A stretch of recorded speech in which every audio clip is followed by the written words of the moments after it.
supuesto, de Cecilia Udave, nuestra autora invitada. Cecilia Udave es narradora y ensayista mexicana. Entre su obra creativa se destaca Registro de Imposibles, Bestiaria Vida, con la cual ganó el Premio Nacional de Novela Corta Juan García Ponce, Técnicamente Humanos y otras historias extraviadas, para viajeros improbables, en primera persona, aislados, microlapsos y al final del día. También escribe cuento infantil, por ejemplo, Papá Oso y recientemente Bobot, así como novelas para jóvenes. Su obra ha sido traducida a varios idiomas y ha participado en antologías y revistas, tanto en su país como en el extranjero. Cecilia fue la escritora invitada de honor por el Ministerio de Deporte, Turismo y Cultura de Corea del Sur en 2014, y en el 2016 se le otorgó la Cátedra América Latina en Toulouse, Francia. Bienvenidos, disfruten este diálogo y por supuesto les pido un fuerte aplauso para ambos.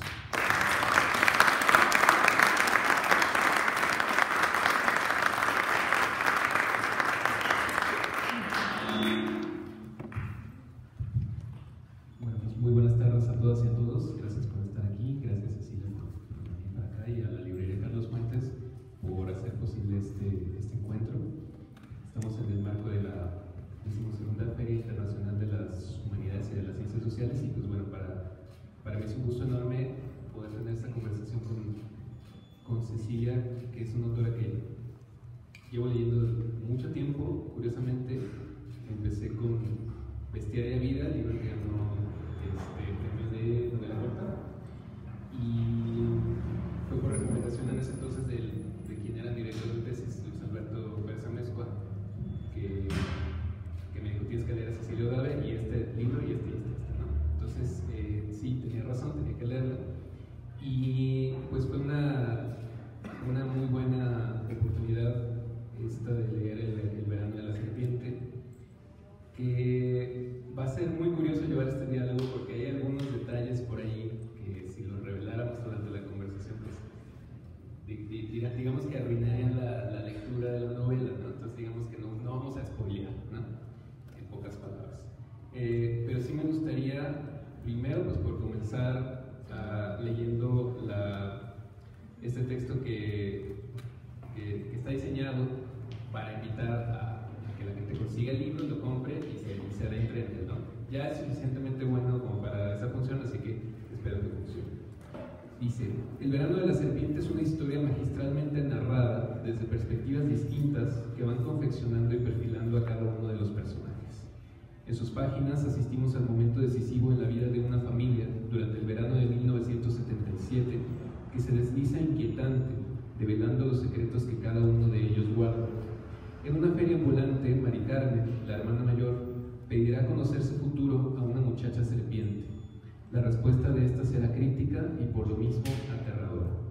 A partir de ahí, sus vidas y de quienes lo rodean irán zigzagueando entre una boa real que acecha el vecindario y una mujer fantasmal.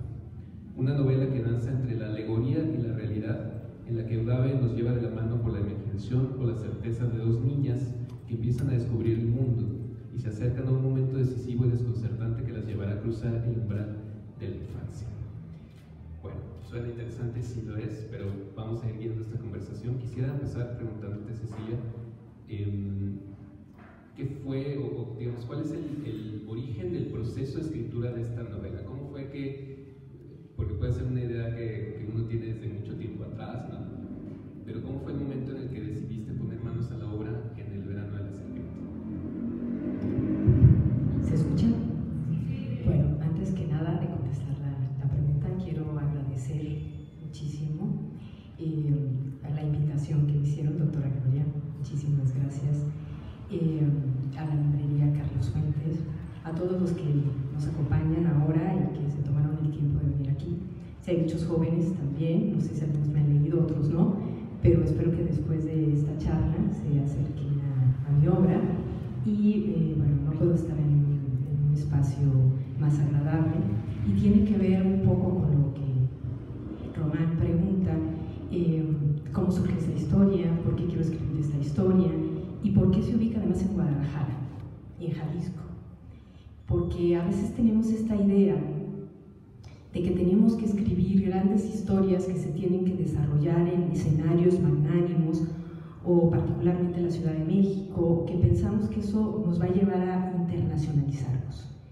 Y creo que la internacionalización ya nos la demostró, además, otro escritor de Jalisco, Rulfo, cuando su novela, que además habla de una geografía específica y que con temas bastante concretos y que nos son muy propios, se ha traducido, yo creo que en todas las lenguas habidas y por haber, y que habla precisamente de la condición humana.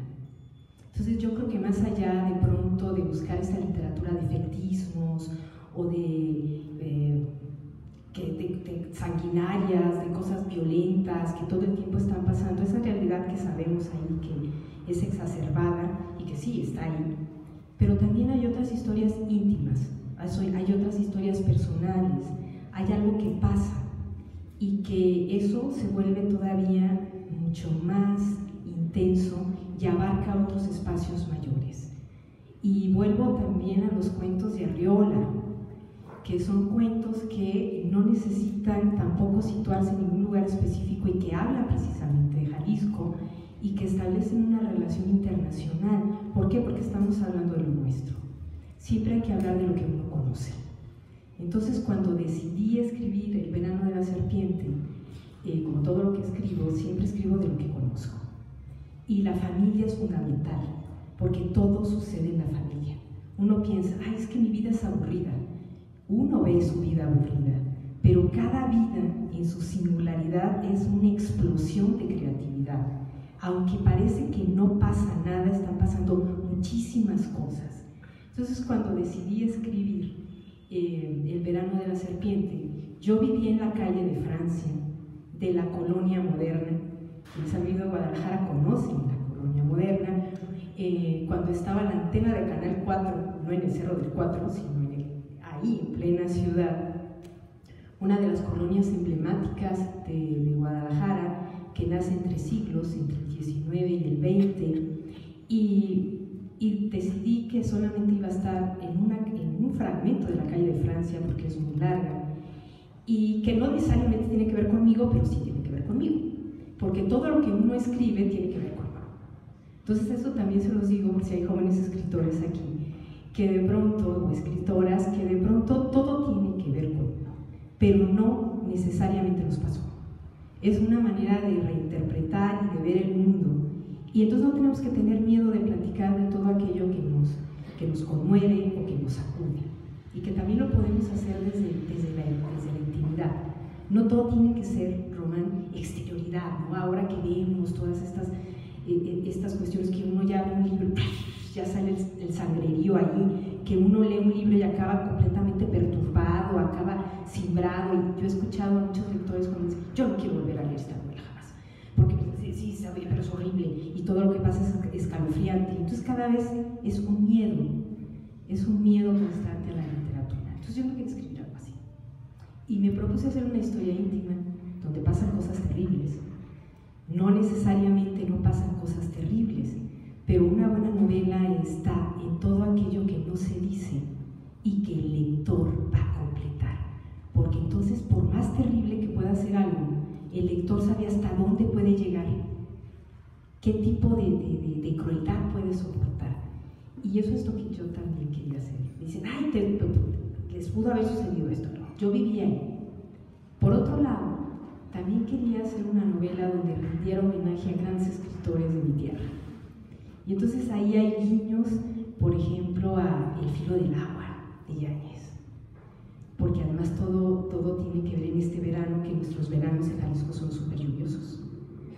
Y llueve, y llueve, y llueve, y aquello parece que nunca va a parar, y luego viene el calor sofocante.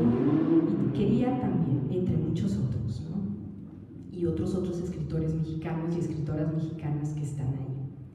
Y quería hacer una novela también, porque yo me aburro escribiendo, o sea, yo no puedo seguir escribiendo lo mismo siempre. Ay, funcionó Bestiaria Vida, voy a hacerlo todo igual. No.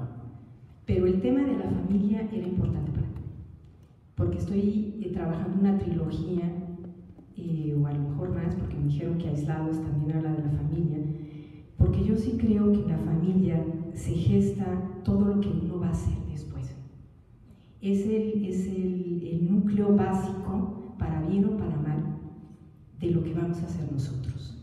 Entonces la familia es muy importante. Y ahí el resultado de cómo vamos a gestionar nuestra familia es cómo vamos a gestionar el mundo. Y se nota aquí, porque de hecho, si ustedes lo van leyendo, vamos del macrocosmos, que empiezo hablando de todo lo que está sucediendo en el mundo en ese momento, hasta llegar a la calle de Francia, donde también están pasando cosas terribles, ¿no? Terribles. Y también quería escribir una novela porque le comentaba a Manuel, ¿no?, que cada novela tiene que ser distinta, porque si no me aburro. Y entonces eso es un problema, aunque sea mi estilo completamente siempre, pero me aburro, o sea, la gente está esperando la misma novela, pues no. Entonces, ahora quería que fuera una novela utilizando las 3 personas gramaticales, primera, segunda y tercera persona, que estuviera narrada desde distintos ángulos. Y que al tener todo este juego de perspectivas, el lector fuera terminando de construir la historia. Siempre he dicho que mis lectores son aquellos que quieren coescribir la historia conmigo. Es decir, un lector que no esté cómodo, un lector que no quiera que le diga todo, porque quiero que vaya descubriendo cosas. Y no es una lectura difícil, ni complicada, es compleja, ¿no? Que hay una diferencia entre lo complicado y lo complejo. Es compleja, pero no es complicada. Y de pronto uno dice, a ver, ¿y ahora qué pasó aquí? Y después voy a decir que nunca les tomo el pelo, porque todo estaba ahí. Es solamente cuestión de que pongan atención. Entonces, disfrutar esta novela también es ser un poco detective de lo que está pasando. Meterse en la piel de la novela como si fuera una serpiente, y a cada capítulo ir cambiando de piel. Porque siempre hay uno aquí adentro. Tenemos ese presupuesto. Fíjate que ahorita que estabas comentando esto de la familia, es muy curioso porque hay un momento en la vida de toda persona, estoy seguro que se puede decir eso, que nos pasa a todos, que es un momento de madurez muy fuerte de que te enteras de los secretos familiares, ¿no? Que esta novela tiene mucho que ver con ese tema como de algo que se esconde dentro de la familia. En algún momento se menciona que es un secreto, ¿no? Hay un secreto por ahí, se menciona. Y es una temática muy fuerte, o sea, eso que mencionas es muy cierto en el sentido de que la gente dice, bueno, mi vida es muy aburrida porque no me pasa nada, tengo una vida común, pero ya la familia, el mismo linaje familiar entraña toda una serie de posibles eventos literarios, ¿no?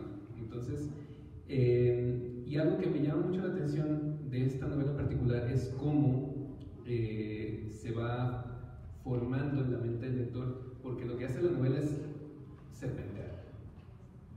La narración serpentea, o sea, cuando ustedes la lean, que les aconsejo mucho que la lean, lo voy a estar haciendo a lo largo de todo el ratito, se van a dar cuenta de que los personajes, el tema, la estructura va serpenteando, literalmente, ¿no? O sea, dices, ay, este personaje como que ya había sido aludido en algún momento anterior, ¿no? Esto ya me suena, esto me parece familiar, este nombre ya lo he escuchado. Entonces, va haciendo ese movimiento, por eso el símbolo de la serpiente es tan importante, porque no es nada más, es un personaje, sí, es un personaje, pero es también un acto mismo de narrar, y es algo muy particular de esta novela que no me había encontrado antes en otras obras. ¿Cómo surgió esta idea de serpentear? ¿Cómo te planteaste la narración? Ahorita nos contabas que querías usar los 3 tiempos de narración, pero ¿cómo se te ocurrió esta estructura en particular que va así como oscilando, zigzagueando? ¿Cómo fue ese proceso? Porque yo me complico mucho. Dicen, es que te complicas mucho. No, me complejizo mucho, porque si no me aburro, insisto. Tiene que ver también con que no llevo prisa. Ahora las nuevas generaciones llevan mucha prisa por escribir. Quieren sacar el primer libro, quieren triunfar con el primer libro. Yo veo a muchas jóvenes escritoras y escritores que los van a reventar muy pronto, en el sentido de que de pronto triunfan con un libro y luego quieren que escriban el mismo libro una y otra vez, hasta que el lector se cansa de leer eso y va a cambiar a otro. La literatura es un producto, ahora se ve como un producto, no se ve como un trabajo que tiene que ver con las bellas artes también. Y Y creo que es precisamente porque todo va demasiado rápido y porque creen que lo único que les interesa leer a ustedes, eso es lo más triste, es la inmediatez. Cuando después nos damos cuenta que ni siquiera, aún siendo joven, la inmediatez es tan inmediatez. A veces nos pasan cosas y a los jóvenes se vuelven ancianos muy pronto también. Depende del tipo de situaciones que les vayan sucediendo. Y yo sí creo que también quise hacer esta cuestión de serpentear para cambiar un poco la idea de que se tiene de la serpiente, ¿no? Porque la serpiente siempre se ha visto como un signo del mal y no como un signo de sabiduría. En muchas culturas es un signo de sabiduría, de cambio, de transformación, por eso puede cambiar de piel constantemente, por eso las heridas se van cuando uno se despoja de todo aquello y uno puede seguir su vida de otra manera y de otra forma. Entonces, quería también dar este sentido y también porque todos los animales que aparecen en el texto nos enseñan que tienen un sentido, son más positivos, de pronto tienen más humanidad que todos los personajes que están ahí. Es decir, los animales no son malos, nosotros hemos legado a esos animales esas características para descargar todo lo que nosotros somos también. Hay una representación de ellos de acuerdo a lo que nos conviene en ese sentido. Entonces, también quería hablar de la crueldad, no de la violencia, que aquí hay una diferencia que es fundamental, se los digo a ustedes, porque es que yo no soy violento, pero puede ser cruel. Y somos muy crueles. Desde que somos niños somos crueles. Y el grado de crueldad que nosotros recibimos o ejercemos va a ser después el tipo de violencia que nosotros vamos a desatar. Si somos crueles con las mujeres desde niños, seamos hombres o mujeres, la violencia contra las mujeres va a seguir, porque el acto de la crueldad está precisamente en dañar al otro, así en pequeños grados, pero se va subiendo. Yo digo que aquí deberíamos de tener un seminario sobre la crueldad, no sobre la violencia. ¿Por qué somos crueles? ¿Cómo somos crueles? Ay, es que yo nada más le dije que era fea, pero le dice 50 veces al día que es fea. Eso es crueldad. Y después eso se va a convertir en violencia, porque esa persona al recibir eso se va a violentar y entonces va a atacar al otro. Parecerá muy sencillo, pero si nos damos cuenta todos somos crueles. Y en la novela todos son crueles. Los niños son crueles. Uriel es cruel con Mari Carmen, cuando la obliga a mirar aquello que no quiere ver. ¿Sí? El hombre que cuelga a su perro es cruel. Y entonces, bueno, no puedo decir ahí muchas otras. En la misma familia es cruel. Las relaciones de pareja tienen cierto tipo de crueldad. Y ahí vemos cómo se va desarrollando toda esta historia. Justamente estaba pensando a preguntarte sobre ese personaje que es muy inquietante, el hombre que todos los días sale de casa y cuelga a su perro de la rama de un árbol y lo ve forcejear, sufrir un rato, mientras fuma un cigarro, y después de un rato ya lo quita y el ciclo se repite una y otra vez. Y después lo acaricia, y luego lo saca a pasear y todo. Es un personaje muy inquietante, pero sí cabe dentro de estas reflexiones de la crueldad, ¿no? Porque los chicos de la novela quieren encontrar una razón, como ¿por qué no simplemente lo mata ya? ¿O qué es lo que busca, ¿no? Y hay una frase por ahí en la novela que dice, bueno, Mari Carmen, quisiera poder verte ahorita y decirte que a veces la gente simplemente es cruel, porque sí, ¿no? Entonces esa reflexión sobre la crueldad está latente a lo largo de la novela y me lleva también a pensar, ahorita que dices que todos los personajes de la novela son muy crueles hasta cierto punto, hay una crueldad dentro de las familias también, ¿no? Hay como una especie de relación cruel entre los miembros de la familia, pero también hay un rasgo muy interesante porque hay un padre de familia, que es uno de los personajes que también me llama mucho la atención. Constantemente se alude a que es gris, o que se está quedando sin color, o que es una sombra. ¿Qué hay detrás de ese personaje al que siempre se le menciona que ya se está quedando sin color? Es que lo vi grisáceo, es que ya es una sombra, es que... ¿Qué hay detrás de ese personaje? ¿Qué es de los que más me interesa? Bueno, antes que quería leer ese fragmentito, porque además conmigo no pasa nada, porque dicen, ay, no hay spoilers, porque aquí lo importante es cómo vas a leer la novela.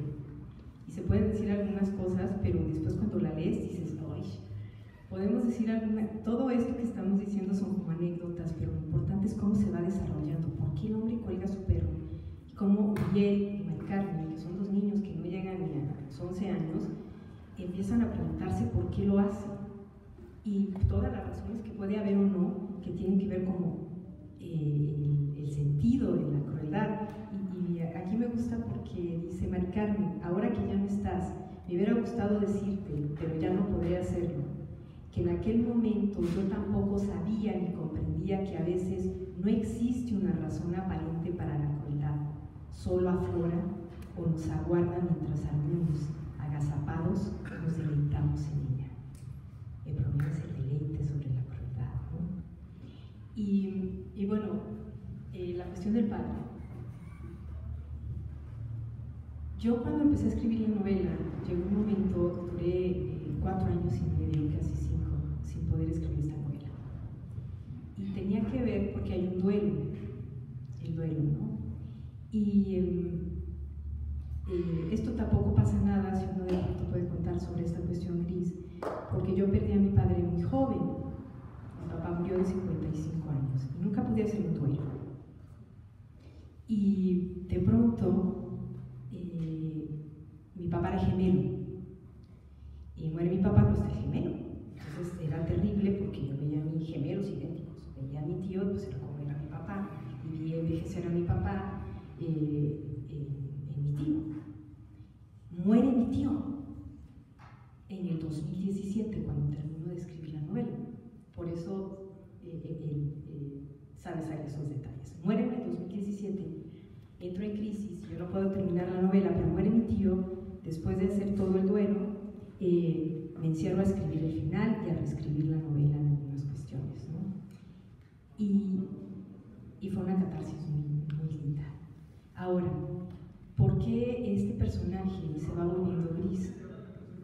Puede ser un símil sobre la enfermedad, porque está enfermo, ciertamente, y se va a morir.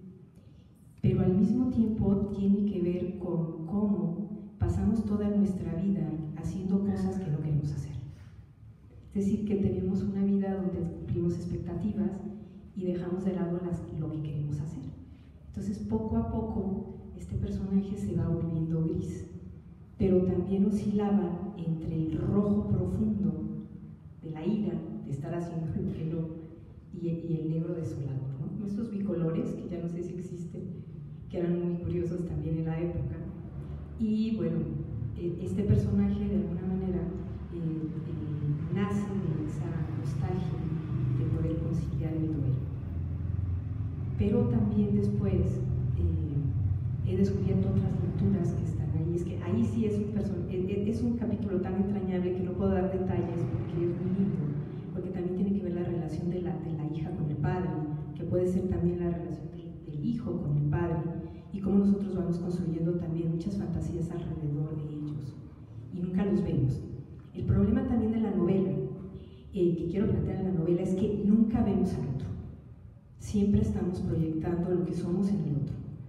Yo digo, cuando ustedes vean a la otra persona, pero la vean con lo bueno y con lo malo, entonces se va la ira, se va todo, porque finalmente es como ciertas proyecciones que se están dando. Y también ahí hay momentos muy emotivos. Yo digo que es el corazón de la novela. Es el corazón de la novela, porque además está casi a la mitad de la novela y que es fundamental, ¿no? Entonces, es que ahí sí podría spoilear cosas. Cuando hay algún club de lectura y todos empiezan a preguntar, claro, es que yo sabía que era esto, y salen muchas lecturas sobre la novela. Pero aquí sí creo que de pronto la figura del padre está ahí, y es muy importante, como en toda la literatura de Jalisco, básicamente, y mexicana, el padre siempre es fundamental, pero después resignifico la figura de la madre, que también la figura de la madre en el texto es muy importante porque la madre siempre se queda, el padre siempre se va, ya sea porque se muere, porque se va, porque se larga, pero la madre siempre se queda, y entonces todo lo que le toca vivir también a la madre, de alguna manera, en el texto, sin llegar a establecer una especie de relación de contrarios, ¿no? Todos los personajes aquí son culpables de alguna cosa, ¿no? Nadie se salva, porque nadie nos salvamos. Todos siempre tenemos nuestro lado bueno y nuestro lado malo. Es decir, somos seres de contrastes. Y eso es lo que nos hace maravillosos también. Luego, hablando de los personajes, también pienso muchísimo en otro de los grandes protagonistas de la novela, que es la fantasma, ¿no? Hay una mujer fantasma, una presencia fantasmal en este cuadrito de vecindario en el que está ambientada la novela, y es un personaje fascinante por una razón que se descubre al final, ¿no? Muy cerca del final, que explica ciertos mecanismos de la novela, pero también es un personaje fascinante por su relación con el otro gran protagonista, que es la serpiente, ¿no? Hay un momento por ahí muy bello donde hay un diálogo.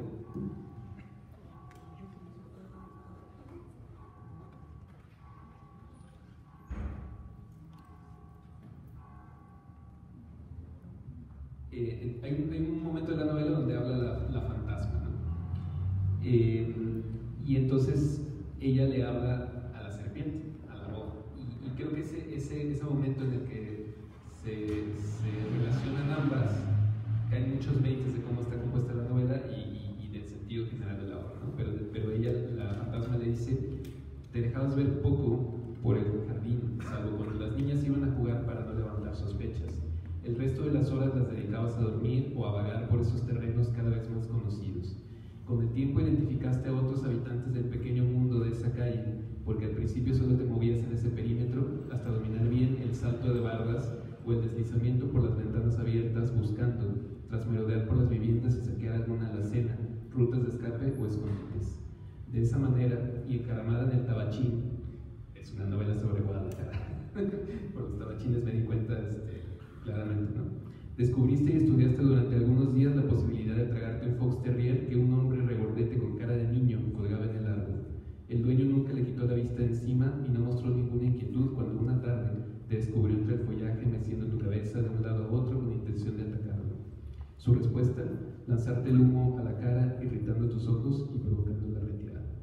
Bueno, y entonces la fantasma sigue eludiendo y sigue conversando con la serpiente, pero esa parte me parece que da la clave. Es la serpiente y su serpentear la que va llevando por todo el recorrido de estos personajes de este pequeño vecindario. Y bueno, quisiera que nos platicaras un poco esta fantasma, este personaje y este mecanismo curioso. ¿Cómo fue que lo fuiste ideando? Me costó, porque tenía dos finales y al final me decidí por el que está ahí. Y tiene que ver un poco con que, y qué bueno que dices la fantasma, porque siempre dicen un fantasma. No es un fantasma, es la fantasma, porque está el fantasma y está la fantasma, y responden a motivaciones también distintas, ¿no? Si no, díganselo a La Llorona, que también es nuestra fantasma por excelencia. Tenemos muchas fantasmas en la literatura mexicana. Hay más fantasmas que fantasmas masculinos, ¿no?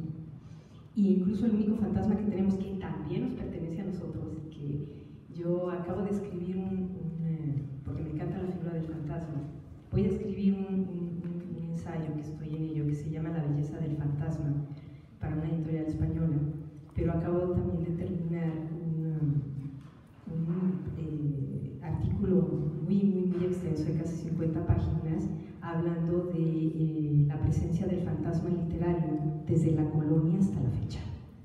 Y el monstruo mexicano es el fantasma.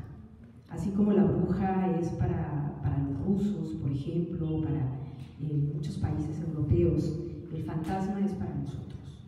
Es decir, es algo que nos toca mucho.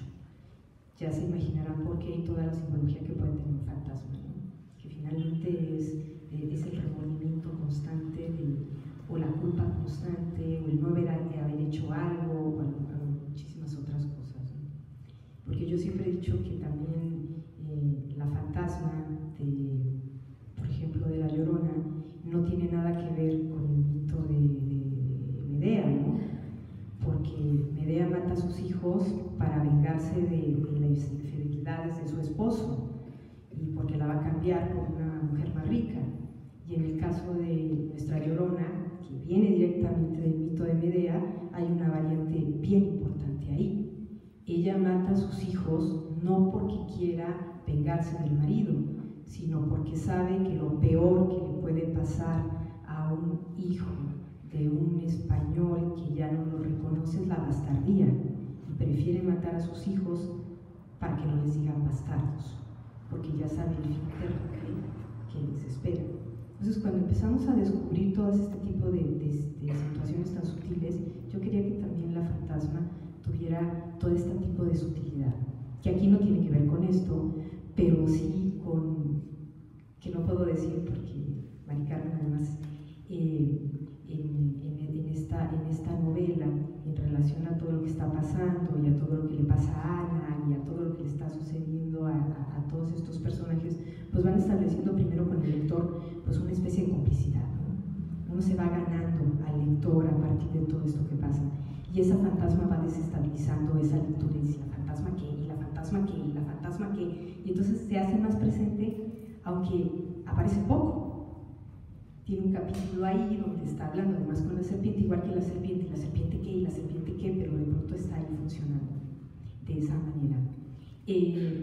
Además, quería escribir un texto con la fantasma, porque a mí me gusta también muchísimo, he escrito mucho sobre el fantasma, pero también para sensibilizar a otros niveles sociales, políticos y muchas cosas que representa la fantasma, ¿sí? En pleno siglo XXI. Y cuando la lean se van a dar cuenta que tiene muchos niveles la novela, uno lo lee nada más por el goce o también lo puede leer a distintos niveles, ¿no?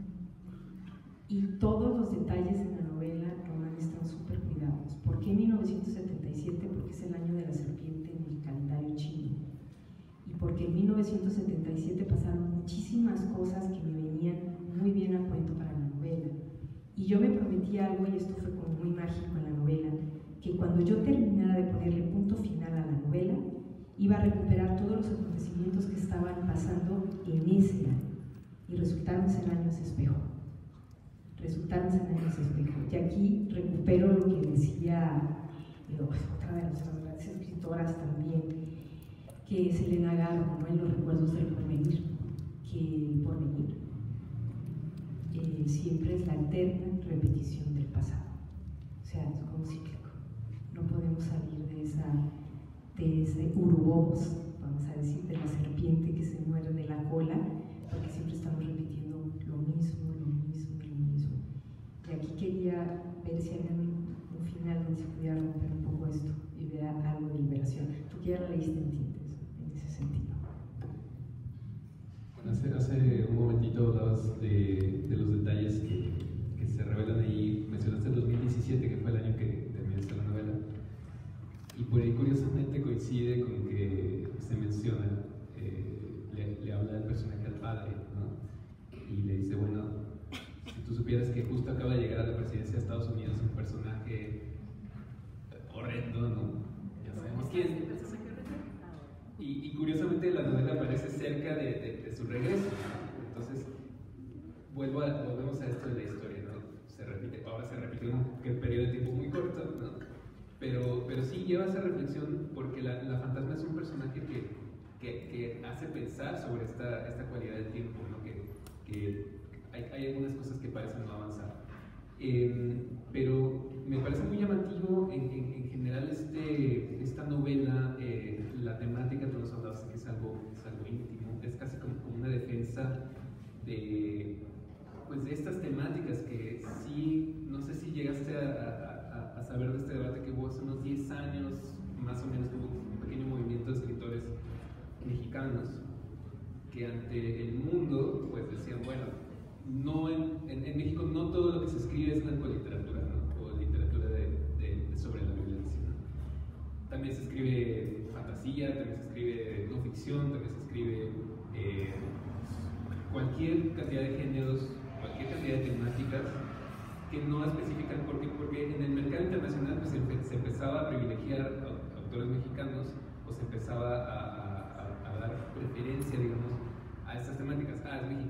seguramente escribe sobre el narco, ¿no? O sea, seguramente escribe sobre la violencia.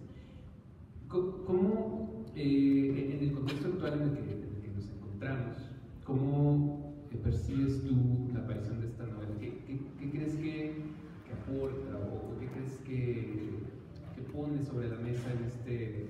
Que creo que ahorita ya, no sé, mi percepción es que el boom de la narcoliteratura un poco ha empezado a disminuir, no lo sé, pero ¿qué crees que pone sobre la mesa esta novela en este contexto?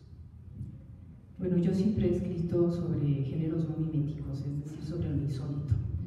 Y esto es importante para que quede claro. Lo insólito no es un género literario, es como, imagínense un enorme paraguas que ampara distintos géneros.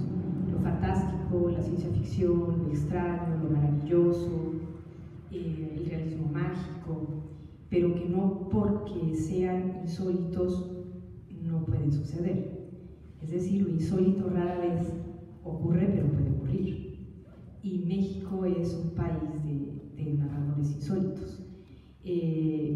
Por más que quieran con Rulfo decir que no es una novela de fantasmas, es una novela de fantasmas. Aura de Carlos Fuentes es su novela más celebrada y es una novela de fantasmas. Y podemos así seguir nombrando a muchísimos autores y autoras, como Amparo Dávila, por que entra con que también es una escritora de fantástico. Y de pronto yo me decanté un poco, empecé escribiendo lo fantástico, pero después surgió una nueva tendencia de muchas escritoras, más escritoras que escritores, que tienen que ver con lo que llaman ahora narrativa del inusual, precisamente, ¿no? Que el inusual también es algo que de pronto puede ocurrir. Esta novela la puedes leer en clave realista, como la puedes leer en clave insólita, precisamente porque, a diferencia de la literatura fantástica, no tiene que ver con el escritor que al final le dice al lector es fantástico, sino que el lector decide si lo quiere ver como algo fantástico o lo quiere ver como algo completamente real. Alguna vez me preguntaba por qué siempre sale Cortázar, entonces ya todos los escritores que escribimos sobre esa línea, eso ya basta de Cortázar. Si Cortázar hizo lo suyo, es un gran escritor, y me decían, pero ¿cuál es la diferencia, por ejemplo, entre lo que tú escribes y lo que escribe Cortázar? Y le digo, es muy fácil. Cortázar alguna vez dijo que a él lo que le interesaba era cómo en las grietas de la realidad se filtraba lo fantástico. ¿Y a ti qué? Yo dije, a mí me interesa cómo entre las grietas de la realidad se filtra la excepción, lo que es excepción, excepcional o de excepción, y que eso nos ocurre constantemente. México es un país de excepción. Todo el tiempo nos están pasando cosas que no nos deberían de pasar, pero siempre nos pasan porque lo llevamos hacia allá. Entonces eso es a mí lo que me interesa. Y sí, también entiendo que hay escritores y escritoras para todo el mundo. Y mis lectores pues siempre tienen que ver con que van a bucear en el texto, van a buscar cosas en el texto. Y eso es como volverlos cómplices también de la lectura. Pero también entiendo que hay otros lectores que les gusta que les den todo masticado, que vaya todo digerido, etc. Pero también se puede romper eso. Y quiero contar una anécdota que me pasó en Monterrey.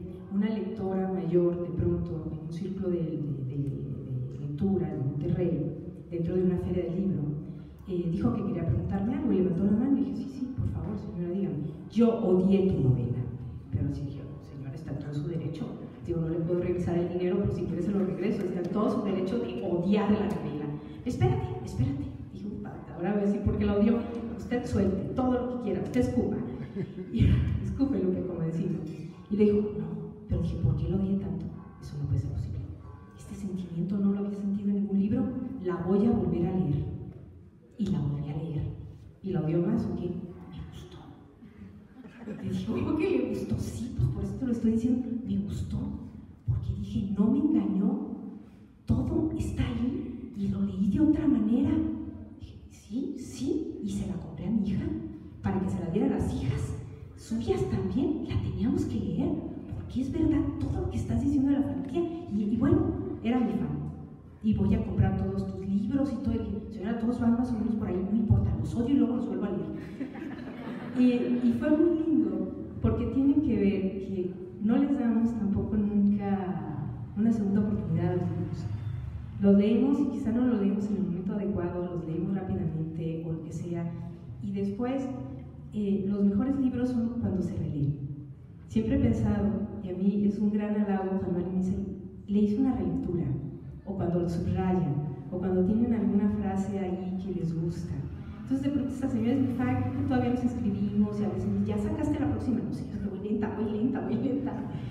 Y tiene que ver un poco con esa manera de ser honestos con la literatura. No escribir porque está de moda y me decía, pero tú no vas a escribir descuartizadas ni nada de eso. De momento no, pero si escribiera sobre el tema, no sería como lo están escribiendo ahora. Y todo tendría una razón de ser. Eso es lo importante. Cuando ustedes vayan a escribir algo o cuando estén leyendo un libro, vean si hay una razón, si hay un motivo, o todo aquello es efectismo. Y el efectismo vende y vende bien. Pues claro, es como los espejitos, ¿no? Hay un espejito, nunca lo he visto y entonces creo que eso es porque nunca lo había visto antes o porque lo veo mucho y porque todo el mundo lo ve. Van estos dos sentidos. Entonces, el verano de la serpiente a mí también me liberó mucho. Cuando dije, pues no, yo, como dice la canción, ¿no? Yo soy quien soy y no me parezco a nadie. Entonces yo voy a seguir escribiendo como quiero escribir y tendré lectores. Y esos lectores voy a estar agradecida. Cada vez que compran un libro, cuando dicen, ay, gracias, no, gracias a ti por comprarlo. ¿Sí? Lo primero que uno debería de agradecer es a los lectores, ¿no? Y no odiar a su lector. Es que este lector no entendió, pues que también tiene derecho a no entender y tiene derecho a tener otra lectura y por eso es maravillosa la literatura. Siempre he visto que los libros son nuestros mejores amigos, porque no nos juzgan. Todos nos van a juzgar, pero los libros no. Nosotros los vamos a leer y vamos a encontrar en ellos lo que queramos encontrar. Y eso es válido, y esa es la respuesta. No hay una mejor lectura que otra.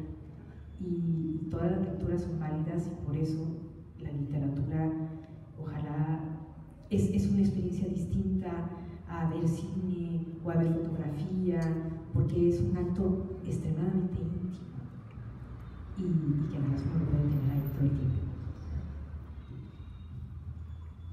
Bueno, pues estamos ya perfilando hacia el final de la charla, pero antes quisiera preguntarte, estamos en el marco de esta feria que organiza Culagos de las humanidades y de las ciencias sociales, y en este año pues el tema es cómo hacer de la diversidad y de la igualdad unas rutas hacia una sociedad más justa, ¿no? Más equitativa.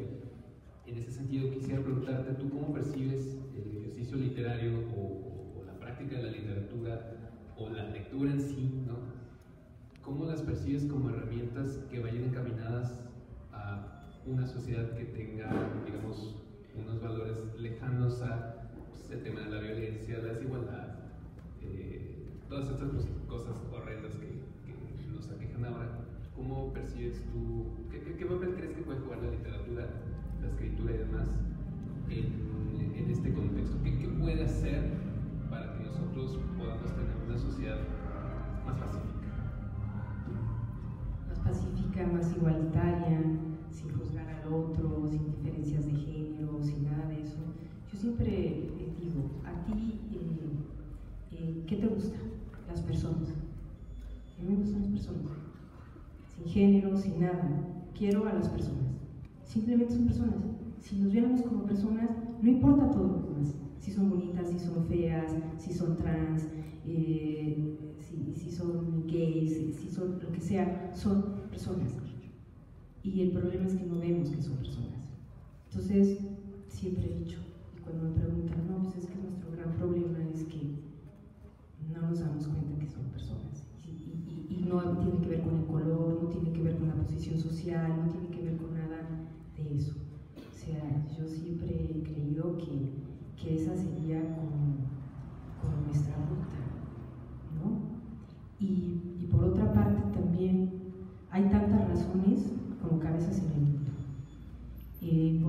razón nos descalifica. Creo que si empezamos a entender la razón de todos los demás, nos vamos a dar cuenta que podemos de cada una de esas razones sumar o restar cosas. Entonces también creo que eso sería importante, ¿no? Entonces pienso que el principio de eso también es que no tenemos que tolerar al otro, porque tolerar es una palabra horrible, es no te soporto pero tengo que convivir contigo. Deberíamos empezar a aplicar la palabra de aceptación. ¿Te acepto o no te acepto? Y aunque no te acepto, eso ya es sincero.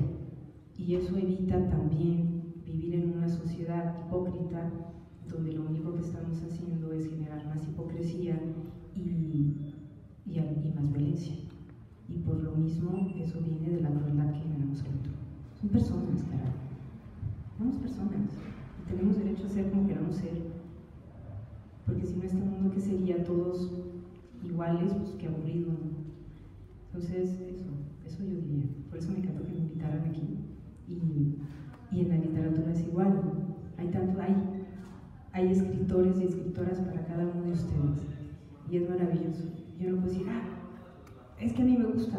Qué bueno que te gusta. Lo importante es que te guste, que leas, que lo disfrutes, y eso te hace mejor persona. También, la ignorancia no existe a menos de que yo crea que existe.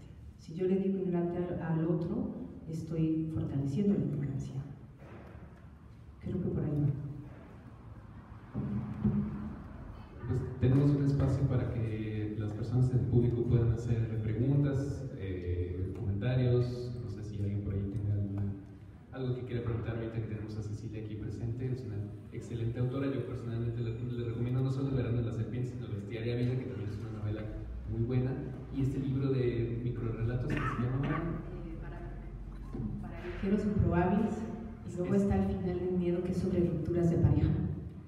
Ojo, pero no nada más de parejas de matrimonio, sino de amigos, de hermanos, de muchísimas rupturas que también. Tengo varios ahí, pero para viajeros improbables también sí. Entonces tenemos un momentito para alguna pregunta. No sé si alguien en el público tiene alguna pregunta. También comentarles que tenemos disponible aquí en la librería El verano de la serpiente para todas las personas que quieran adquirirlo. Lo tenemos aquí. Entonces aprovechen que el autor está aquí, llévenselo firmado a su casa, tengan un bonito recuerdo. Entonces, bueno, ¿hay por ahí alguna pregunta? Algo que mencionó que se me hizo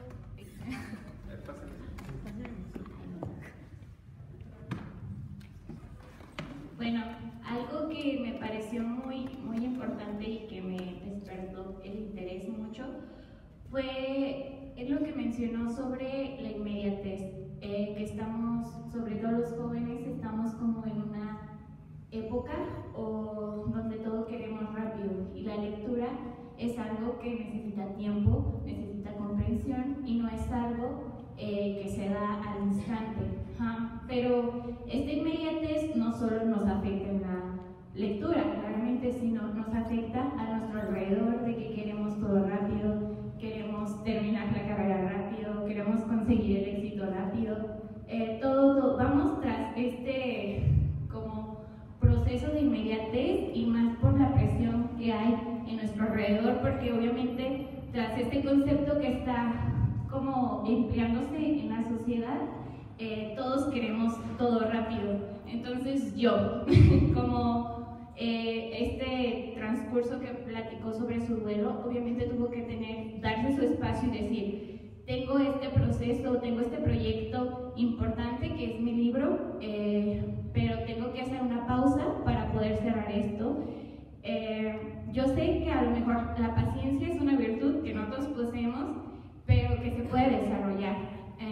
Y yo, como usted persona con más experiencia, me gustaría, ¿qué nos diría a nosotros que estamos bajo esta presión sobre la era de la inmediatez? Bueno, ya, ¿se escuchaba así? Estaba apagado. Y luego yo hablo bajito.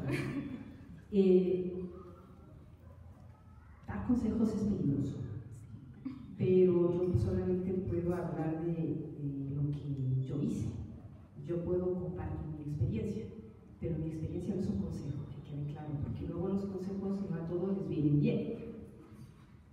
Yo solamente me di cuenta, porque yo era inmediatez completa, o sea, es un rasgo de la juventud. Pero a mí nadie de pronto me dijo que esto va a pasar, que con los años uno va asentándose.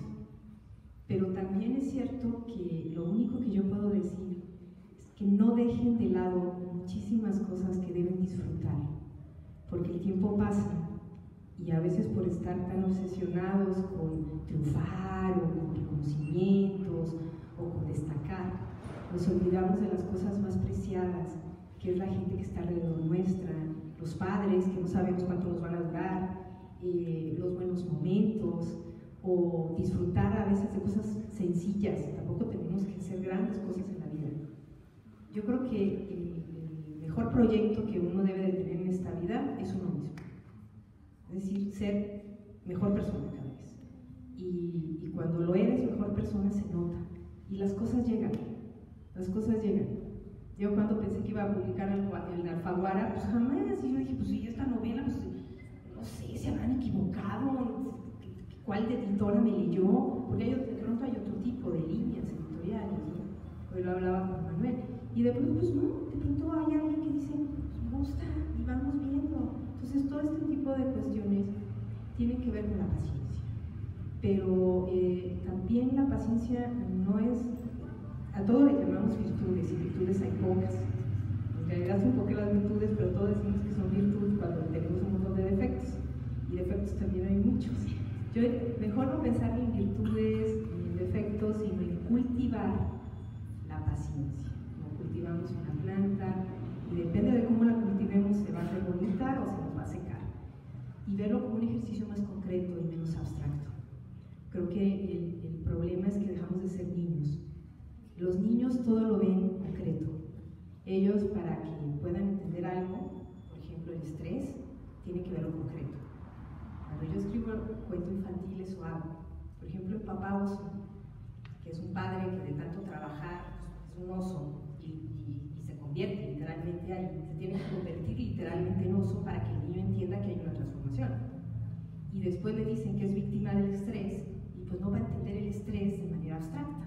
Entonces la niña piensa que el estrés es una persona, entonces va a encontrar al estrés precisamente para que deje a su papá en paz, porque su papá ya no es su papá, está poseído.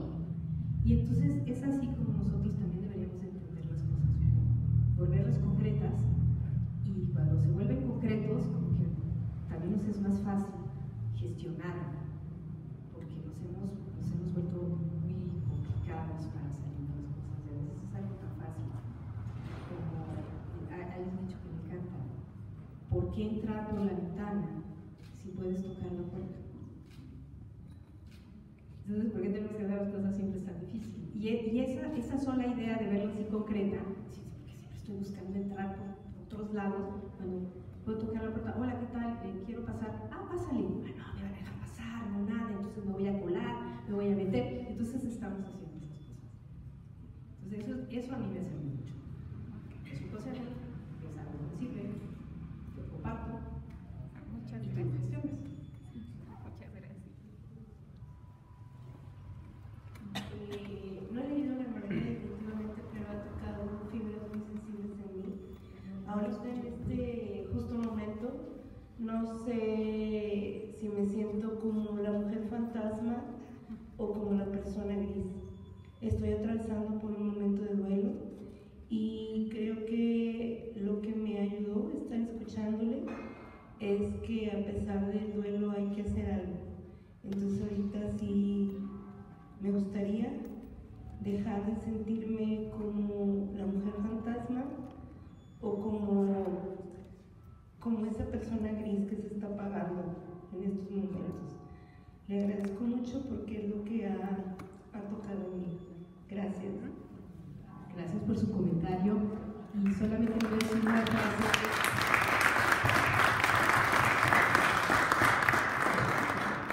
Solamente le voy a decir una frase que aparece en ese capítulo, ¿no? Porque el personaje le dice a su padre, ¿no? sombra. Y el padre le dice, la sombra es la luz que no ves. Entonces siempre hay luz ahí, lo que pasa es que no lo vemos.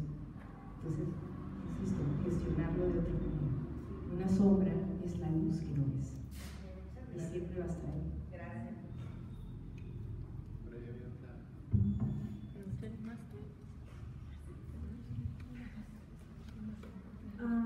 Bueno, usted mencionó hace un momento que le parece un poco complejo dar consejos, pero veo que usted está muy introducida en el campo que viene siendo la lectura y la escritura.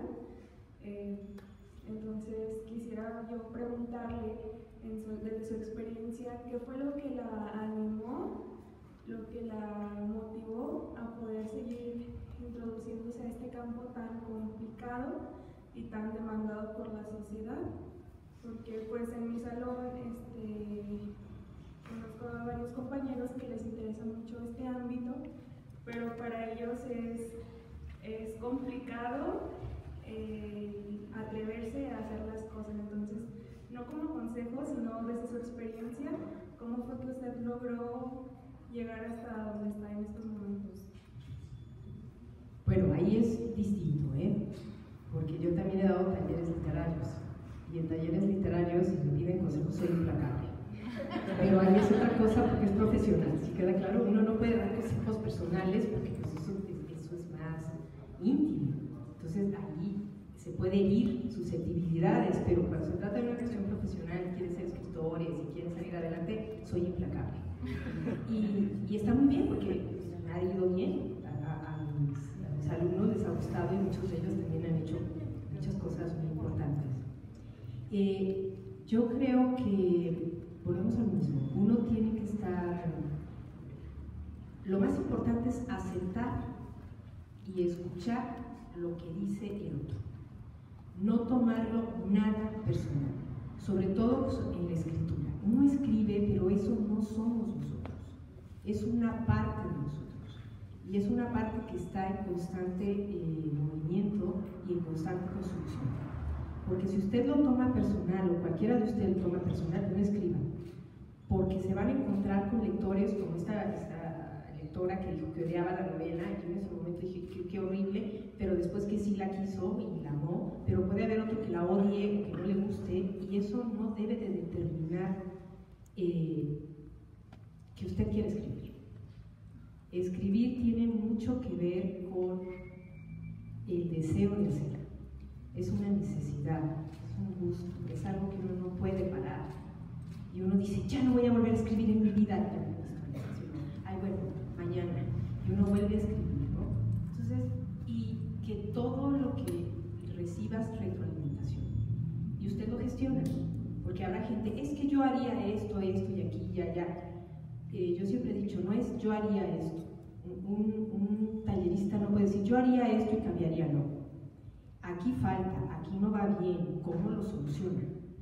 ¿Cuál podría ser? Recomendar lecturas. Está trabajando usted un personaje, porque ese personaje no funciona, le voy a recomendar que lea este y este libro y estudie esos personajes. Es que estoy bloqueado y no puedo leer, yo siempre les digo, no puedo escribir. Yo también me bloqueo. ¿Y qué hago? Tomo un libro al azar de mi biblioteca, lo abro y empiezo a copiar. Empiezo a copiar, a copiar y a copiar. Y cuando menos empiezo, yo ya estoy haciendo otro cuento. Y estoy cambiando todo, y de pronto ya estoy escribiendo otra cosa. Ya lo decía José Emilio Pacheco, ¿no? Un cuento siempre nace de otro cuento. Una novela siempre nace de otra novela. Si estamos buscando ser originales, la originalidad no existe, pero la singularidad sí. Y cada uno de nosotros es singular. Y la manera de contar su historia es la mejor manera. Punto. Porque nadie la va a contar como usted. Ahí sí le puedo dar consejos. En otras áreas.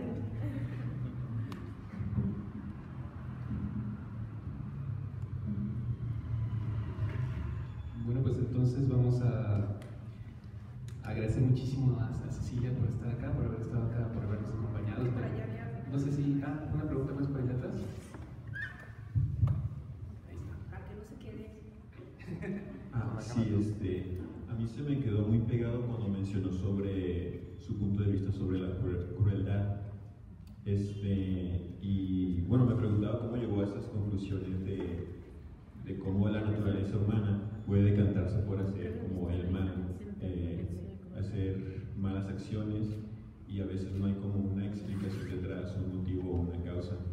Entonces, pues sí, me preguntaba cómo llegó a esa conclusión no sé, me gustó. No es una conclusión, es una reflexión. Y esto es distinto, ¿sí? O sea, yo no llegué a la conclusión de que así es y para todos tiene que ser así, sino es una reflexión propia a raíz de cómo yo también me he visto envuelta en actos de crueldad, o cómo quizá yo también he sido cruel, queriendo o no queriendo. Todos de alguna manera vamos a ser crueles en esta vida, es parte de la naturaleza humana. Por distintas razones que aquí acaso no vendría a explicar porque serían larguísimas, pero no lo dije nunca como una conclusión, porque ya una conclusión es algo como definitivo, ¿no? Sino lo estoy diciendo como una reflexión, y en esa reflexión de pronto alguien puede estar de acuerdo o no, y ahí entra la disertación, y sobre todas estas disertaciones que hagamos de la crueldad, todas son válidas, siempre y cuando también cada vez tomemos conciencia de que la crueldad no nos lleva a ninguna parte, aunque siempre va a estar ahí, y tenemos que aprender a gestionarla y a convivir con ella, es eso, ¿sí? Pero no una conclusión.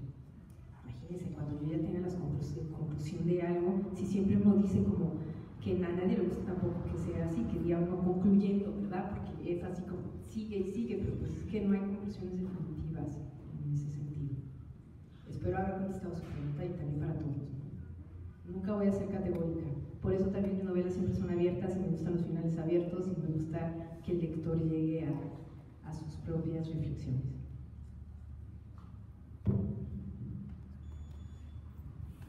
¿Alguien más tiene alguna pregunta? ¿Está el micrófono? Bueno, pues ahora sí, te agradecemos muchísimo que hayas participado en esta actividad. Gracias a la librería Carlos Fuentes, a Manuel y a la organización de la 12ª Feria Internacional de las Humanidades y las Ciencias Sociales de parte del Centro Universitario de los Lagos. Pues nada más vamos a hacerte entrega de la constancia. Les voy a leer lo que dice Universidad de Guadalajara, Red Universitaria e Institución Benemérita de Jalisco y el Centro Universitario de los Lagos otorga la presente constancia a Cecilia Udave por su participación en el diálogo El Verano de la Serpiente, realizado dentro de la 12ª Feria Internacional de las Humanidades y de las Ciencias Sociales. Atentamente, Piensa y Trabaja, 1925-2025, un siglo de pensar y trabajar, otorgada en Lagos de Moreno, Jalisco, el 26 de febrero de 2025. Firma la doctora Gloria Angélica Hernández Obledo, rectora del centro, la doctora Carla Noemí Padilla Martínez, secretaria académica, y el doctor Jorge Hernández Contreras, director de la División de Estudios de la Cultura Regional. Un fuerte aplauso para el centro.